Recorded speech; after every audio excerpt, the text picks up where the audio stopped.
Welcome to Network Marketing Pro. My name is Eric Worre, and today I'm excited to have a $1 million earning couple, Tom and Denice Chenault. Thank you for joining us. Thanks, Hello, Eric. Thank you. I appreciate it so much. You're two of my favorite people. Aw. And I'm excited to hear some of your story. I think success leaves clues. I think the reason why we do $1 million interviews and not six-figure interviews, because people can get to six figures a lot of different ways. They may be in the right place at the right time. There's some strategy that works for 5 minutes, but then doesn't work long term. But once you get to $1 million a year, the principles start to even out. You know, it's like the common core fundamentals tend to show up more and more and more. Right. So I'm excited to learn from you today. And let's just kind of start by maybe give me a little bit of your backgrounds. You know, just how did you come up? How were you raised? And let's start with you. How were you raised? and what was your family like?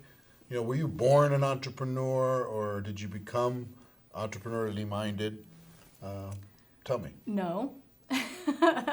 I grew up in the mountains of Colorado. Both my parents are teachers. I have one younger sister. And no, I mean, I had no idea about any sort of entrepreneurial anything. And in fact, my dad really wanted me to become a teacher. And so I went to the University of Colorado. I did change my major to education for one semester, and I just knew in my heart of hearts that it was just too limiting. There was something about it that just wasn't going to work. And then I remember telling him, I think I'm going to go into real estate. And he was like, why am I paying all this money for you to go to school for just, to go into real estate? So I guess that was kind of the first aha around, I didn't want to do the normal 9-to-5 sort of thing. You weren't very well trained. Tell him about the budget conversation you and I had. Well, that was this the is thing. Horrible.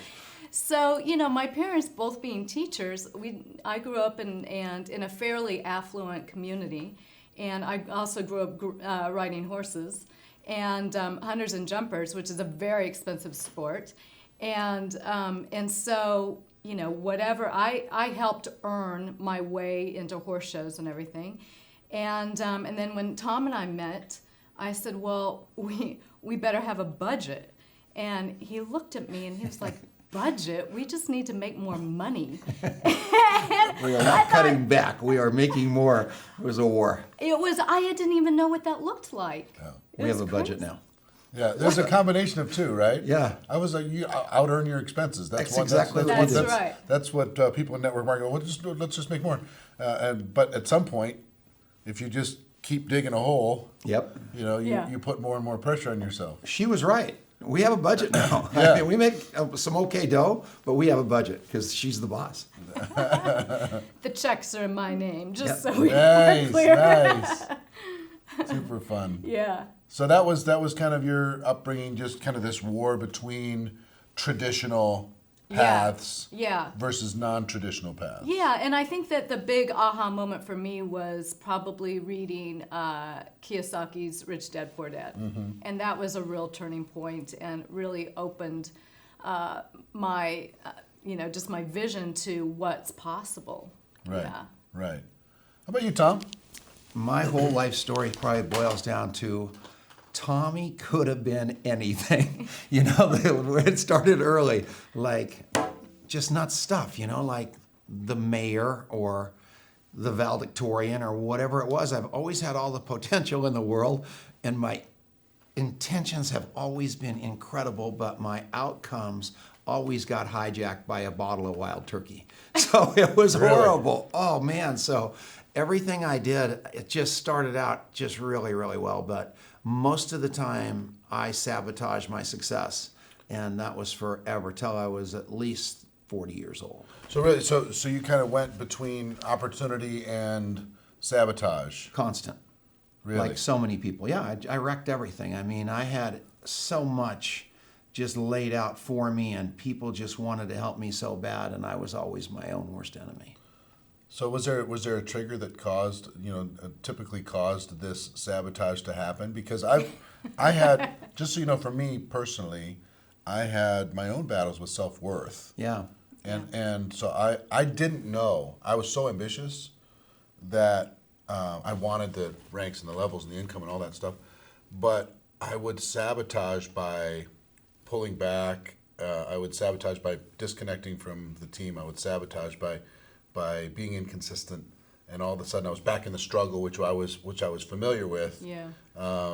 So I didn't realize that I was sabotaging my success through that, but there was no conscious thing.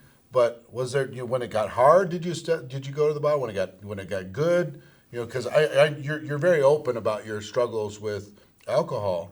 What was it for you? I think I drank when it was boring. I drank when it was really, really hectic, and I think I drank right in the middle. So I just drank all the time, and that was a problem. I didn't differentiate between any of it, and the more you do that stuff, the bigger your ego gets and the smaller your self-esteem gets, and it becomes this horrible inner war when people are giving you all these accolades and you're hearing how great you are, and you just know you're this piece of garbage on the inside. You just cannot believe it. But I think the story around your two brothers sort of set that path for you. Oh yeah, I had one brother that was very, very ill. I mean, just incredibly ill. He finally died at age 35. He had tutors all the way through his life, and just a real struggle. And my parents had no dough, and just keeping that kid alive and with doctors was a battle unto itself. And then my little brother was born. When he was born 60 years ago, he weighed 1 pound 6 ounces, and he was in an incubator, and my mom literally disappeared. So we had one brother that was sick. I had a sister that was just a girl. So I was invisible. So I had to just hustle just for any attention. I had to hustle. I probably had to lie and steal and manipulate, and I was just this gone kid because I was relatively normal, and that's probably where that whole thing came from, Eric. So it was pretty crazy. So you kind of sabotaged your life up until age 40. Yeah. Or about age 40. Oh, I accomplished huge stuff, but it always blew up. Yeah. Yeah, I was a stockbroker. I was an airplane salesman. I was incredibly successful as a restaurant manager. Was it a secret, this challenge that you had, or did the world know, or just maybe your family knew? Oh, the world knew. The only one that didn't, there was only one person, me, that didn't know. Really? Everybody else, I had so many people, I'd say, well, why didn't you, after I finally got sober, I had so many people, I'd say to them, why didn't you tell me? And they said, we did. I just couldn't hear it. So that was crazy. So at some point, I mean, the only reason I'm spending a little time on this, number one, I know it's important to you, trying to help people who may have the similar situations with addiction, with any kind of sabotaging behavior. Yeah. And I know there's a lot of people listening or watching that struggle with this, or have loved ones that struggle with this.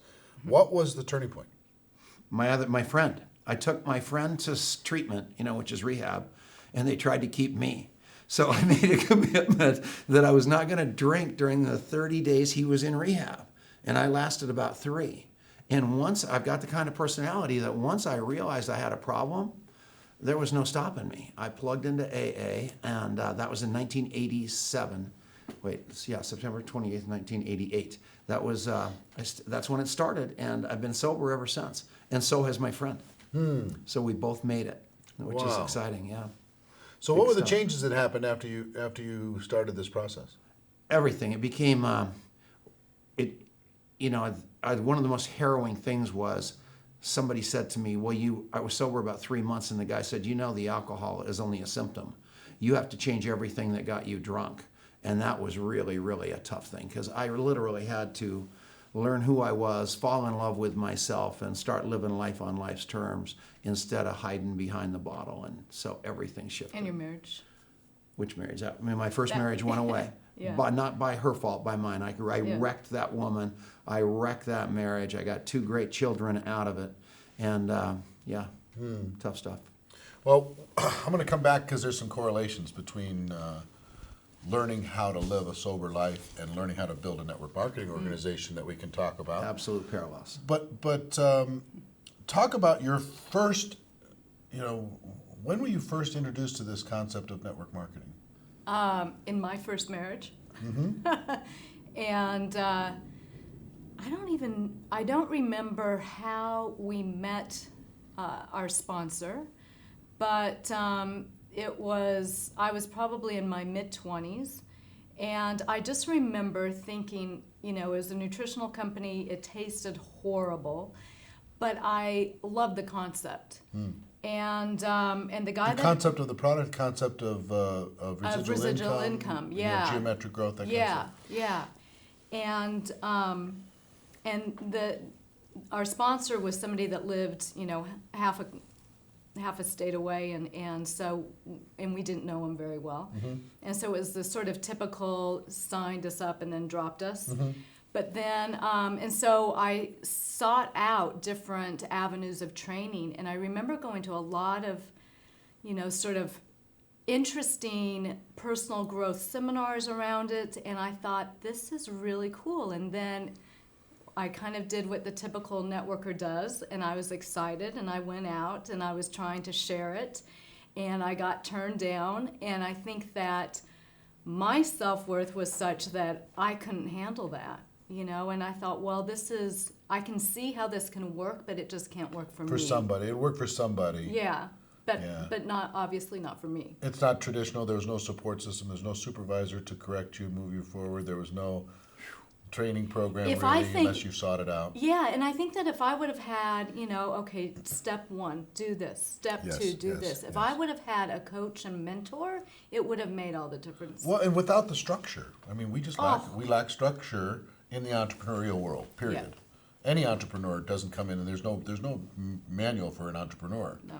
You got to be a self-driver versus fitting into a system, and sometimes that's shifting from that employee mindset. Yeah, is I wasn't challenging. ready for that. And people join, and as soon as it gets hard, they're like, "Oh, I didn't know it was going to be hard. I didn't know it was going to be like I didn't know I had to do it all. Right. I thought there was going to be, kind of more structure." Tom, how about you? When were you? What was your thought the first time you saw network marketing? Oh, I've been a candidate for it forever. So everybody wanted me in it. But again, like sobriety, I wanted no part of it. And I'll never forget one day I quit drinking. I weighed about 400 pounds. I was purple. And I thought, somebody's going to want the great Tom Chenault. And I was unemployable. I mean, I could not get a job anywhere. McDonald's, nothing. And I opened up a newspaper, and it was love at first sight. A little piece of paper fell out, and it said unlimited income output opportunity, which was pretty good. But the other two were the ones that hooked me. No background check, no credit check. I go, I'm home, and it was on. And so I called that guy on the phone, and I said, sign me up, man. We are dancing, and the rest is history. Really? Yeah, true story. So you were just like, you became open when your options ran out. That was the last house on the block by a long shot. Interesting. Yeah. Do you think what I'm seeing is there's two schools of people in network marketing. One school are the people who went, well, traditional world just doesn't fit for me. I'm not comfortable there. They're very entrepreneurial by nature. They're rebellious against the system. Yeah. That's one side. The other side is people who, if they walk into a room and there's 20 doors of opportunity, they don't have very many doors. Right. So they have this, or they have working in a restaurant. Right. Or whatever. That was me. As a young man, I didn't have a college degree. I didn't have all these opportunities. I didn't have all these skills. So I didn't want to go back to the restaurant. When it got hard in network marketing, so I stayed. And then there's the third group that just say, you know what, this makes sense to me. And I think the economic models are changing in the world, and I'm going to choose this as a career path. And it's interesting how it's kind of shifting, because I think in our generation, a lot of people came in and said, we tried all this other stuff, and we weren't as happy as we are. But now more people are just kind of logically coming into network marketing. You know what I mean? Yeah. I like trying to tell people that, what I do is I rewrite history to make myself the hero. So I act like, when I'm having a conversation, I analyze the industry like all these guys say. And, I chose this. Nah, not with me. It chose me, and I had no other choice to feed my family. I had to get to work, and I thank God that I was that against the wall, because otherwise I would have figured out a way to wiggle off the hook. Right. I was so low, I had to do this. That Garth Brooks song, "Some of God's greatest gifts are unanswered prayers." There you go. That was it. That's it. That's true. Yeah, true story. That's true. You guys are currently earning over $1 million a year. That's big money. Big money. Coming from a teacher's daughter. With yeah. yes, over $1 million a year with no employees, Right. no big office, no huge infrastructure. You don't have a warehouse full of inventory. Right. That's the holy grail for most people. It's just unbelievable. Here's what I want to know: how many people in your company are earning over $1 million a year? Lots. That's the A thing. year? Yeah. How There's I don't know the number. What's lots? Like a few, 5? No, more than I can think off the top of my head 10. Okay, about 10. Now there's tens of thousands. Correct. What makes you so special? Why? What do you do that's different from the tens of thousands of people that got involved and aren't earning what you're earning? There has to be some clues there.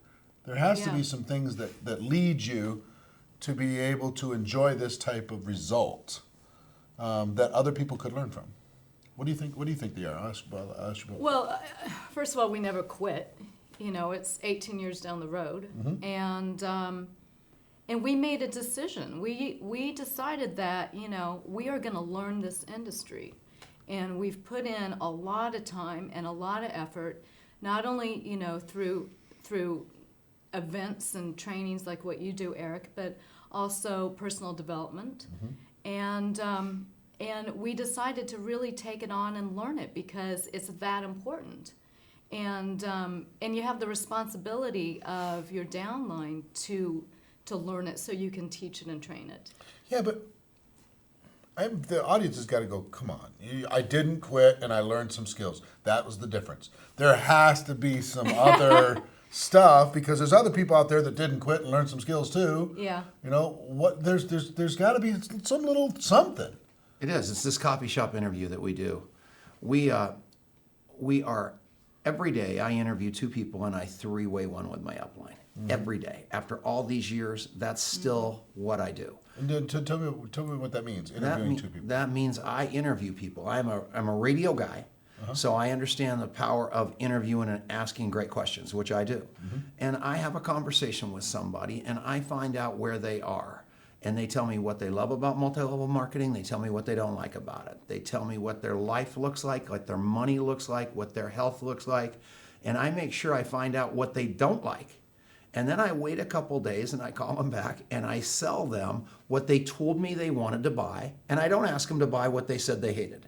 And that's the secret to our success. And I am not intimidated by big people in industries away from network marketing or big people in network marketing because I know we're just human beings and I know that if I interview them enough, I'm going to find out what's missing in their life and I am going to become committed to helping them fill it with me in it. How do you set these interviews up? I say, hi, Eric, how's it going? What's going on with you? And I find out even somebody like you. So do you call it an interview with them? No, never. No, it's a Conversation. conversation. You say, you know, hey, I'd like to interview you? Yeah, no. She doesn't even like that word. In fact, we changed it for a while. She changed it to coffee shop conversation because she thought it was too intentional, the word interview. And I said, no, let's make it interrogation. That's right. I swear. Because I wanted to because I want to know. But people want to talk about themselves. And if you do it in conversation, whereby your entire agenda, if there is one, is having them feel better about having met us, and leaving feeling better about themselves than they did when they got there, we've done our job, and that way we don't have to look at every human being we meet like a prospect. Our job is to look at them and see where can we contribute to their lives. So how do you set up these conversations? Hi, you know. I mean, but no. Be interested. Tactically, do you text them? Do you call them? Do you just meet them and set up a time to? Well, do you have? Is it over coffee? Is it at Some of Starbucks? it Where is it? It's all that. I mean, the other day, it was so funny because we pulled up, we were going to lunch, and I was driving. We pull up, Tom goes, I'll go see if they're open. He jaywalks across the street. He goes into this restaurant, and She has to go park. I park the car, I go up to the light, wait for the light. So I literally walk in probably 7 minutes later, and by the time I get in, he says, Denise, This little couple that's sitting here, they're moving to Chile. They're University of Colorado graduates in ecology, and they're wanting to get married in September. I mean, all I of work this. at Whole Foods. I mean, I know Worked at everything. Whole I just Foods. ask questions. All that took place in probably less than 5 minutes. Is that natural? Have you done that your whole life? We've Yeah, become yeah, really good because at I'm a it. Myers-Briggs introvert. I am scared to death of people. Yeah, that's because I'm an introverted person. Me too. I'm a situational extrovert. Yeah. So I would. Exactly. So for me, doing what you just said every day, I have to really be in a state to do It's it. the best offense. I have to be in a right state to do it, because sometimes I just want to guard my energy and hide. Right. So I tended over the course of my career to recruit in bunches, because I would get in that state Yeah. for 30 days or something, but I couldn't hold it every day. You know, every day walking into a coffee shop, meeting a stranger. Every day in the elevator, meeting a stranger. I have to really get prepared for it, me personally. But it sounds like you've trained yourself very well to be in that state. The more I ask about them, the less attention's on me. And it's the best defense in the world for me not to have to pull the curtain down on me. I pull the curtain down on them before they can do it. And it's an introvert's absolute secret weapon. And yeah, it's cool. It works. So, what's the combination of meeting strangers versus texting people that you know, or calling people that you know, in order to be able to set up a time to get together and go have coffee or something? I am the best friend you're ever going to run across. And she's nodding right now. And we've had conversations about this because whenever I go anywhere, I try to think of some friend I haven't talked to in a long time that I can just call and touch base with. And almost all the time it's somebody for a long time, and I know what's going through their mind. It's Tom Chenault. He's looking for bail money because they remember me from the old days. And they cannot believe I'm just calling to check in on their life, which is the coffee shop interview, which just has me live in what's going on. And when I hang up the phone without trying to sell them something, without trying to convince them of something, just the fact that I called and loved them, they usually look at their spouse and say, I think Tom Chenault's drinking again. Because they just can't believe it. Yeah. It's huge. I've learned a long time ago. It's a leader in our profession. It becomes incredibly good, not just at telling stories, but asking questions. Yeah, that's the whole show. Yeah. So it sounds like you're incredible at this. You Yeah. drove the car and went and parked. Yeah. Now, how much do you do this when it comes to this coffee shop conversation? All the time. I Okay. mean, it really has become. I wouldn't even say that it's a skill necessarily. It's more just about being inquisitive. And there are times, I mean, certainly I'm on the airplane. I want to put in my for earplugs, sure. I mean, there's definitely times where I don't reach out to people. But, I mean, it really just is about being inquisitive about another human being. And, some of the best people we've met are taxi drivers. Right. And so it's become really easy for me as well. So the process is, you set up a time, whether it's your warm market, people you meet, whatever. Right. You connect with somebody and you just have conversations. You ask them about them, see how they're doing.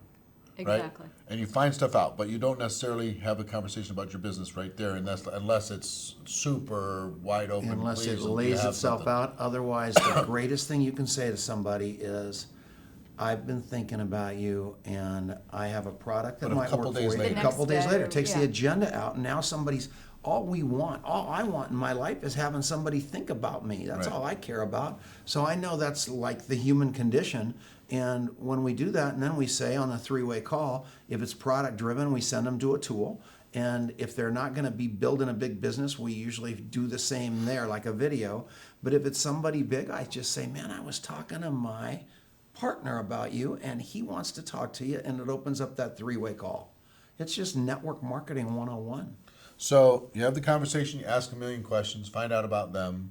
No penny drops, no agenda, no pitch. And then a few days later, If you feel, Yeah. I'm sure there's some that you haven't called back and thought that there was the fit, maybe there was, but maybe most of them probably there's something. Something. And then you can call back, hey, I was thinking about you. I've got a solution, might be for you, might not. There you go. Let me share it with you. Yeah. And over the course of that process, I mean, how many people do the two of you recruit over the course of a given year? Lots and lots and lots. I think we still lead. We're way up there on the list of, I guarantee you, like we operate our life like brand new network marketers all the time. We're always reinventing ourselves. So it's a lot. And one thing I want to 20 a year, 40 a year? More than that, yeah. More 50 than a that. year? 50 a year minimum. Okay, Yeah, one a week? Yeah, that's a good number to use. Something like Yeah, that? yeah. Maybe that two a is true. week. Yeah, One to two a week? Well, Good. I mean, and the thing is that it shifts from becoming a numbers game, Sure. and You're collecting friends. we're collecting friends, Yeah, and you don't have to blow through 100 contacts. Right, right. Yeah. There's something out there called contact mapping, and we have coined the term, believe it or not, because we're so one-dimensional in multi-level marketing and in any sales of anything that we only look at a person for what they're worth to us in the form of what we're trying to sell them. And so I map everybody. That's when I talked to you earlier about somebody that is really interested in that, but the reason is mapping people. You never know when you're going to come back and have something that you can help somebody with, or somebody that can help you with something. And with our phones today, the minute I leave somebody, and she'll tell you this, I grab my phone and I speak into the notes in the phone everything that happened in the conversation, including the Lexus or the Corvette or whatever it was they want to buy, because then I can go back and key search that word, and I can actually find the people that are interested in what I might need that day or to need some help with. So it's just, I map everybody because I don't want to be agenda driven. And if I'm going to really truly be who I'm saying I'm going to be and be a person who wants to contribute, somebody calls me up and wants to know something, I'm probably not going to know the answer, but I'm going to guarantee you I'm going to know somebody that's got the answer. Yeah. And people always come to me because they know I've got that kind of database. It's cool. Interesting. It is over the top cool. I like to, in training, I'd like to tell people that our goal is not to get a customer or not to get a distributor. Our goal really should be education and understanding. No doubt. If we can help to educate a person to the point that they understand what it is that we have, Right. that's our job. Totally. And if it fits, then fantastic, join. And if it doesn't fit, fantastic, no problem. And the other side is, I do a little exercise at trainings where I just tell people to think about somebody they're grateful for in the room while they're sitting there in the room. And I want you to call them right now. And I want you to tell them that you're grateful. Oh, yeah, and I want you to tell them why you're grateful. And don't tell them this was an assignment. Greatest gift And, of all time. and they do it. Tears are flowing most of the time. They hang up the phone. The whole room, 1,000 people do that. And I said, "When was the last time you got a call like that?" Yeah. Never. They I can't know. they can't remember. So having a conversation where you're really interested in a person allows people to let their guard down Totally. and connect as human beings. Exactly. So many That's times it. I have conversations with network marketers like this. And I know their dog's name, I know their children's name, I know their health, I know their mom and dad's health, I know their money, I know what their dreams are, I know what's going on in their life. And at the end of the conversation, I always say, let me ask you this. Other than your family, is anybody in your network marketing business, do they know you as well as I know you, and I've only known you for 35, 40 minutes? And the answer is almost always no. They're blown away. Right. And they realize they did all the talking at that point. But then I say to them, let me ask you this. Do you know any of your leaders like I know you? And it's horrible for them because they have to admit no, but that was a tremendous teaching moment for them then, where they realize they've got to go deeper, because if I'm going to be successful in this business, my leaders need to know that my eyes are popping open at 2 o'clock in the morning thinking about their problems. That's the secret to this business. And that's our secret to this business. And if we can correlate that where those people know that we are absolutely with them through thick or thin, they'll walk over coals with us and for us. Right. And we teach people to do that, to do the coffee shop interview by interviewing their upline. You know, and so Practice on it's a us. very, you know, it's a safe exercise to go, you know, what are your strengths? How can I use you appropriately with three-way calls or whatever?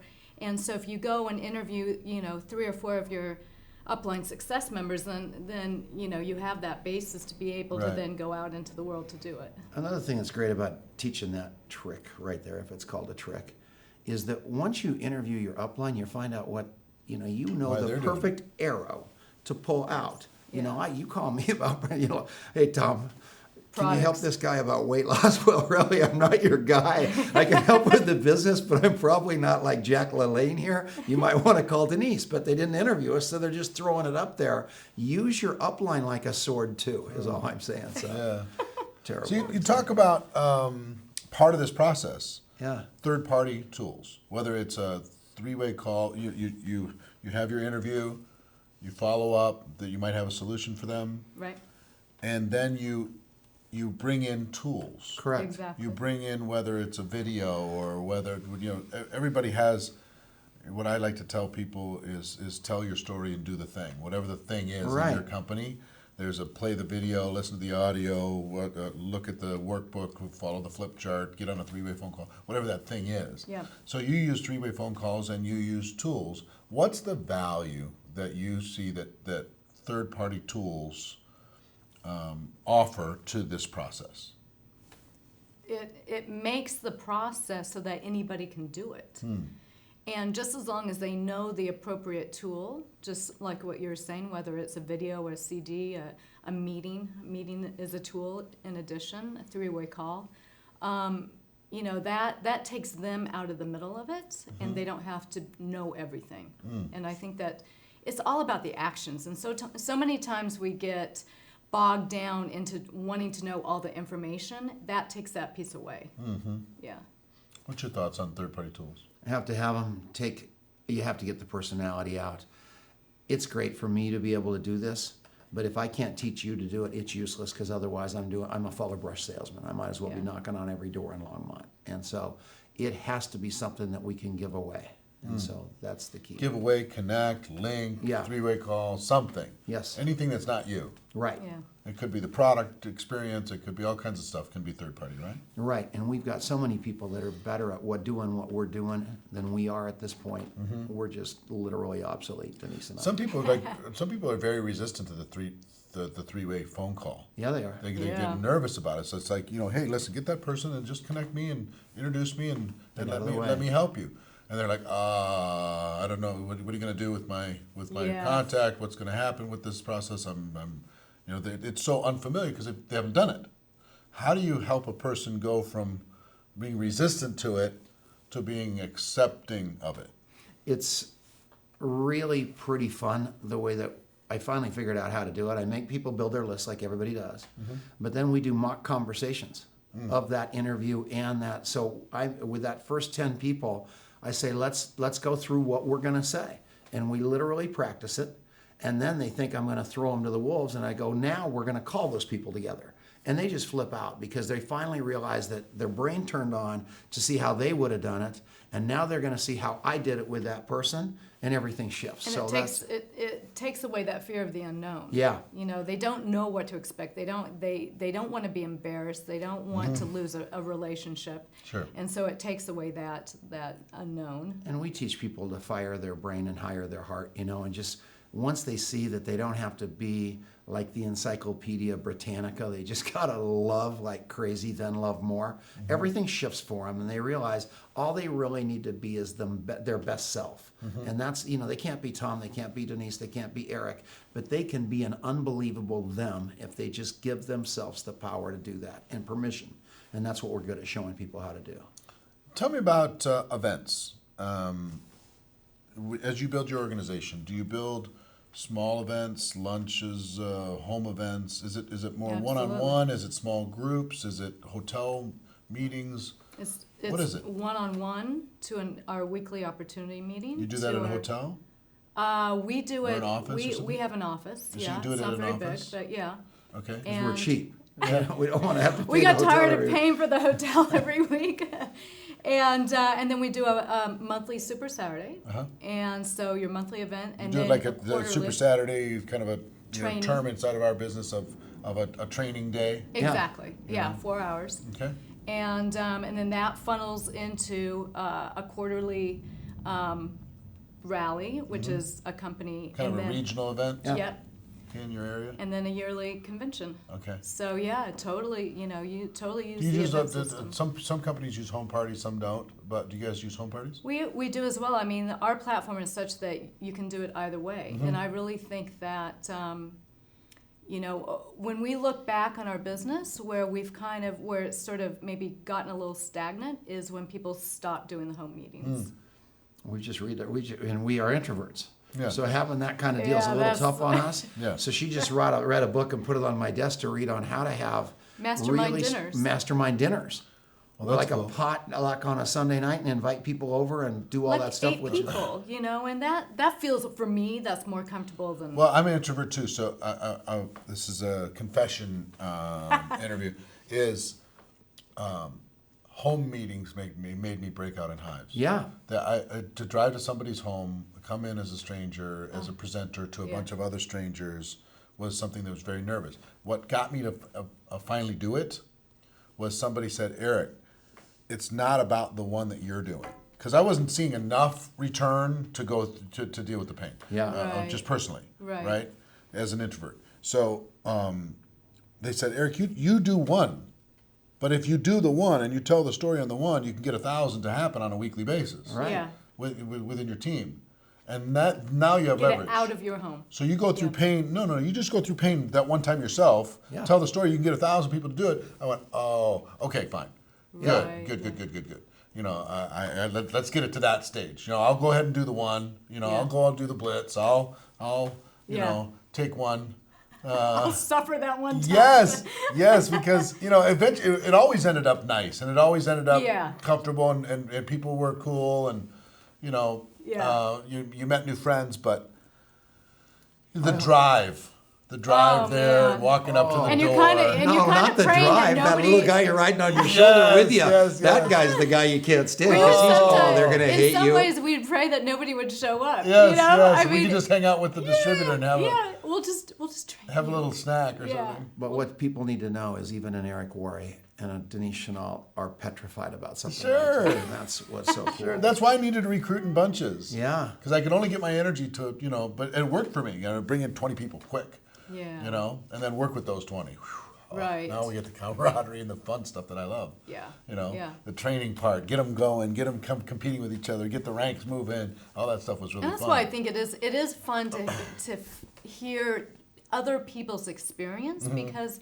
I'm not the one that could stand outside, the hotel room door and holding a product. Oh boy. There's I see no some way. people do that, and I I'm can't just do like, it. oh man. But That I just also, sounds I like mean, I torture. did have, I had a mentor that said, look, be really clear about everything you do and say, because people are watching you.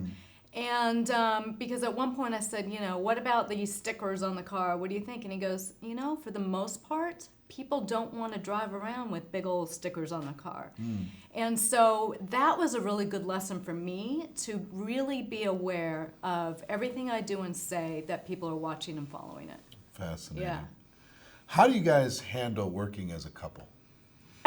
How does Depends that? on the did day. it. No, we did it. It was great. It was brilliant. This was my idea, and I'm taking credit. Your idea? Okay. Here we go. See. We got a Let's piece hear of it. paper, and we said, what do you love to do, Denise? That is true. And then we said, what do you love to do, Tom? And we wrote down everything we love to do. Mm-hmm. And then what we wrote on the bottom page, what do we hate to do? And we wrote all that down.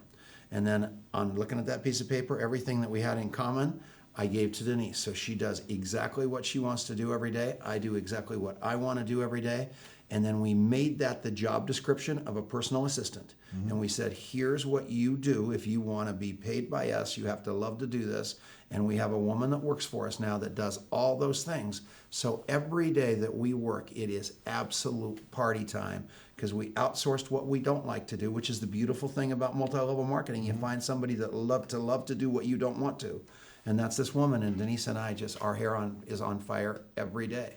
And then I watched a video, and this guy said, invent your perfect day like your best vacation and live your life like that. And for some reason that resonated with me, and I did it. And so I live every day the perfect day for Tom Chenault. And I get up, I've got this routine that is killer for me, and I'm done by 10:30 in the morning, and I've worked as hard as anybody I know since from 6:30 in the morning to 10:30 in the morning, and I covered it all. Because I invented it and I live into it, and I ask her, I do it every day of my life, and it is no matter where we are in the world. I get up, I do this thing called the Hair on Fire call, which is this rally call for 300-400 people on this call, and I leave my house. I get up about 6 o'clock in the morning. I kind of pray a little bit and think until 6:28. I take my vitamins, and then 6:28 I walk out my door. I go up to the corner where it's quiet, get away from the houses, turn left, open up my mouth and start talking loud for 10 minutes. Just light these people up. And then I keep walking to my AA meeting, which is 1.5 miles away. And on the way, I listen to spiritual stuff or a book, listen to your stuff, all that. And then I get there, I do my AA meeting for an hour. And it is great because there I really, really get to help people. And I get reminded I'm not nearly as hip, slick, and cool as my paycheck is trying to tell me I am. I leave there, I walk to another place, have a cup of coffee, and on the way there I call my leaders before the competition does. So I've got all those guys, they're better than I am, so I just tell them I love them, see what kind of problems I can solve for them. By the time I get to that next coffee shop, I grab a cup of coffee, I walk another 1/2 mile, go through a workout, the little circuit at Planet Fitness, and then I leave there and walk home, and then I do my follow-up on all the people I've interviewed. So all my actual follow-up that we never do, because we never have time to really be diligent about follow-up, I'm walking. So all I have on is a headset, so I don't have Facebook, I don't have any of the garbage that could distract me. Which is good. And I cross all of that stuff off the list. Yep. I show up about 10. She's done all her morning ministrations, or whatever you call them. That's a horrible word. I don't know. Like whatever she would do. And Meditation? meditation is the word I wanted. Whatever word I wanted. But anyway, so she's in a great mood, and we'll go have breakfast or something like that. Because it's been totally quiet for 4 but the hours. mechanics are all out of the way, Eric. Everybody's called. I don't have to worry about that. So I can go invent the day as powerfully as I want. And it's done. It's in the can. My hair's on fire. I feel good about myself, and I usually take a nap. I love that. So how about you? I wake up about 7. It's really quiet, and I use that time to meditate, like Tom said, and then I usually read for like an hour, and do some Pilates or go to yoga, and by the time he's done, I'm done, and then we invent the rest of the day together. Yeah. And if you guys, so it sounds to me like, how long have you had this process? Years. Yeah. How many years? 2 or 3. So 2 or 3. So, but prior to that, was it all chaos all the time? I am a train wreck. I mean, I am so ADD that if I don't have something like that etched in stone, even if I planned on doing it, I forgot I did. Well, let me just say that when Tom used to do the radio, because he is a little ADD, and so he would be on the radio, and I would listen, and it was kind of like watching grass grow. It was a little boring because it was all about numbers in the stock market. And so I would be listening as I'm getting ready in the morning, and this woman would call in, and she'd say, "Oh my gosh, I just lost everything in the stock market. I lost my house. And Tom." Why would you be telling this story? Because Why not? he'd be on Facebook or something. He'd say, "All right, very, very good. On to the next caller." And I would be like, She'd call "Oh in and my go, "What? gosh. You weren't even listening to that lady. You didn't even listen." She lost all her money, and you said very, very good," because, I kind of It was horrible. So yeah, so I don't know why. Well, okay, so my point is that for you to be on the road walking and not to have Distractions, yeah, Facebook good point. and a computer and everything else in front of you, that was actually a huge shift for you. It really was. And other than the traffic noise, Yeah, which because people have to deal with wind blowing and traffic because I'm on a headset. But it that's really that's really been a great shift. Yeah. Yeah.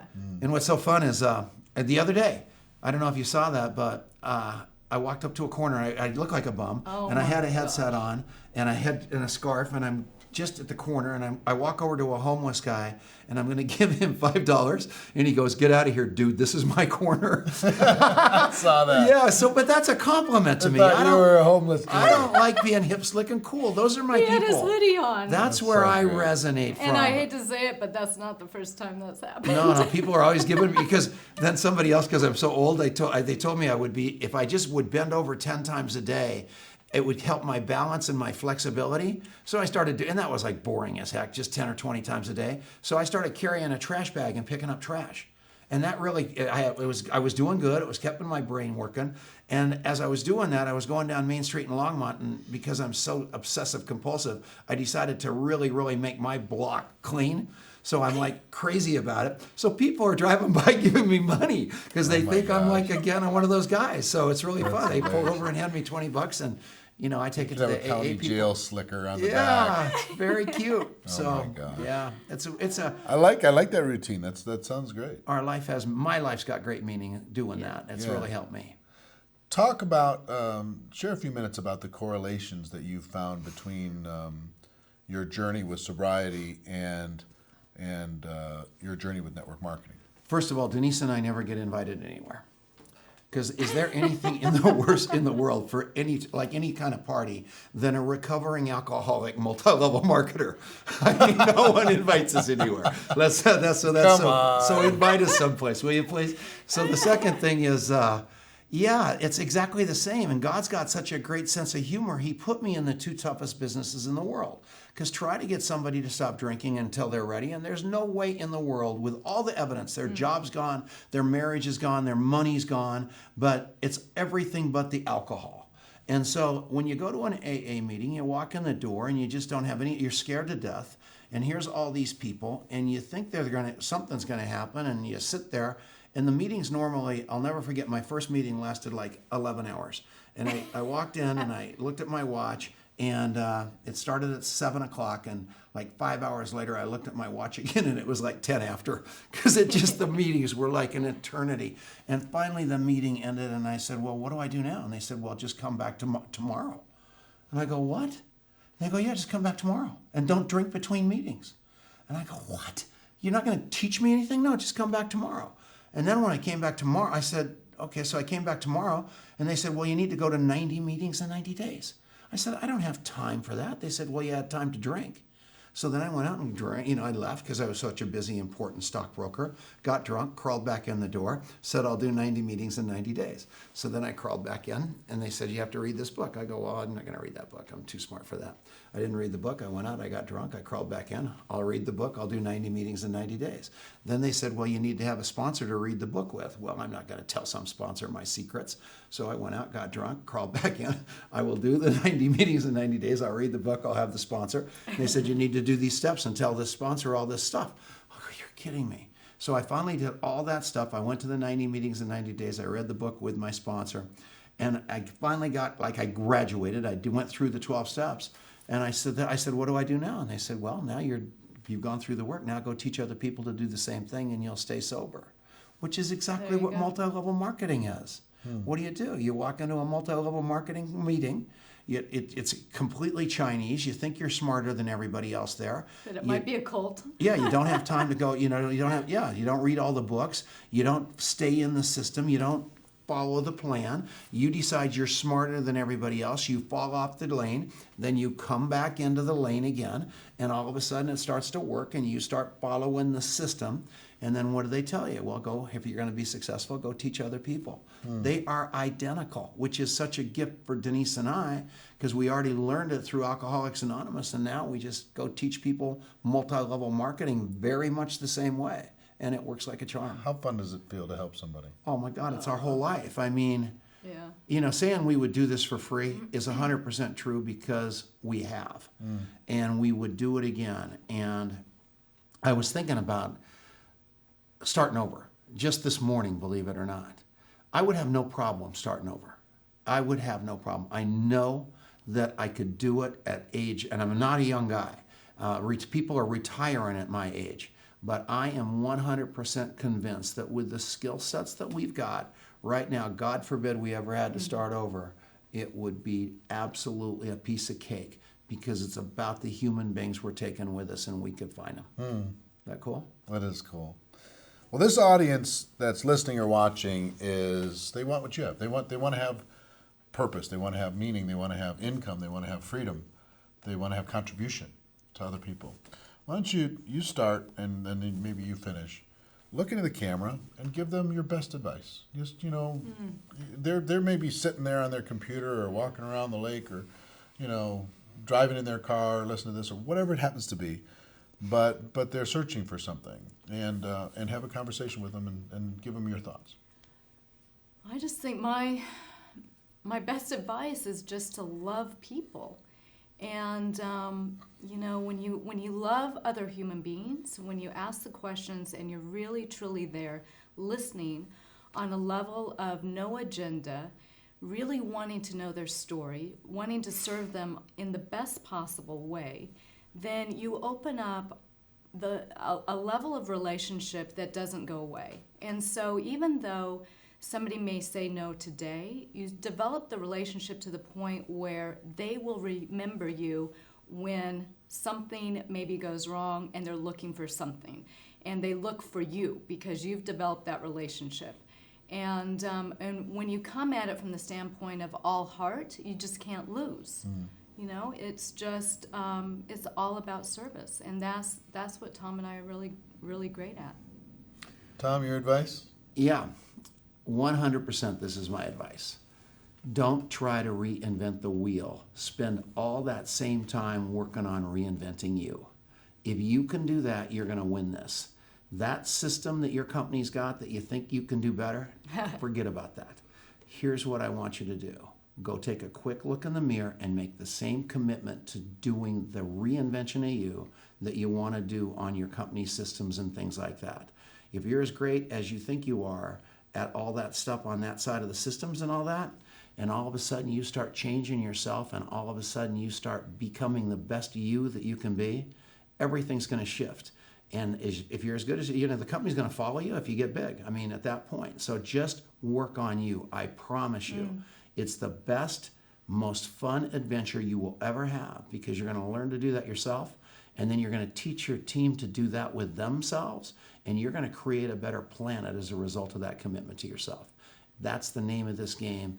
I did it. It wasn't easy. It was the hardest thing I ever did, look in the mirror. But I'm telling you, I am so thankful I did because I wouldn't have gotten her and I wouldn't have gotten this life that I've got.